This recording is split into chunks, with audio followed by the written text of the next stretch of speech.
این ویدیو برای همه است. شاید تو بگوی برای من نیست، برای تو هم هست.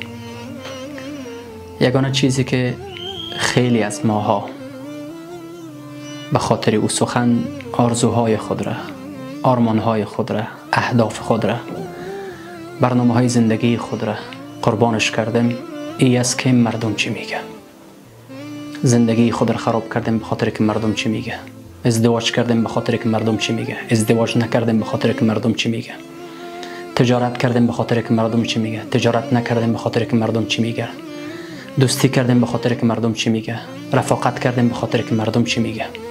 لباس پوشیدیم به خاطر که مردم چی میگه. سبک لباس را تغییر دادیم به خاطر که مردم چی میگه. رشته تحصیلی خود را تغییر دادیم به خاطر که مردم چی میگه. اگرچه خلاف میل ما بوده ولی تغییرش دادیم به خاطر که مردم چی میگه. کدام مردم؟ کدام مردم؟ اما مردمی که اگر در روزهای غم باشی، پریشانی باشی، در روزهای نیستی قرار داشته باشی، معاش شکم داشته باشی، کاروبار نداشته باشی، هیچ کس را در پهلویت نخواد یافتی، اون مردم را در کنارت نخواد یافتی. ولی اگر پول داشته باشی، دارایی داشته باشی، معاش داشته باشی، جایگاه و منزلت و شهرت داشته باشی، همگی در کنار تو خود بود، به استثنای آدمای خوب. و ایران باید بفهمیم که ای که مردم چی میگه، مردم هر وقت چیزی برای گفتن دارن. ای که مردم پشت سر ما چی میگه، خود را مصروفی گپا نسازیم. هیچگاه انسانهای بزرگ اهدافشون را ادامه میده.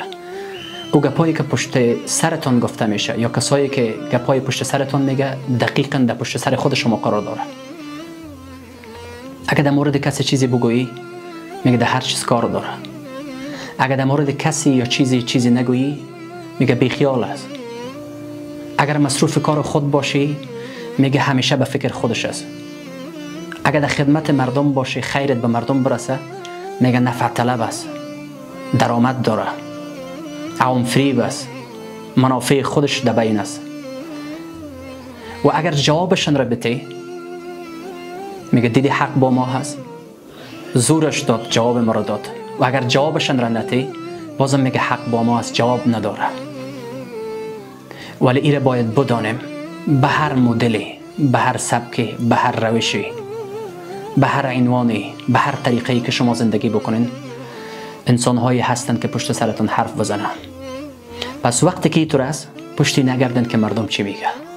کارتون را ادامه بدین، خوبیتون را بکنین، درستون را بخونین، تجارتون را ادامه بدین، بهترین زندگی را داشته باشین و فقط به خاطر خدا زندگی بکنیم.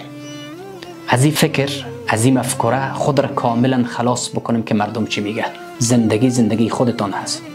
خودتان در زندگیتان میمونن و بالاخره در نهایت خودتان از این دنیا میرین. تنها آمدین، تنها میرین.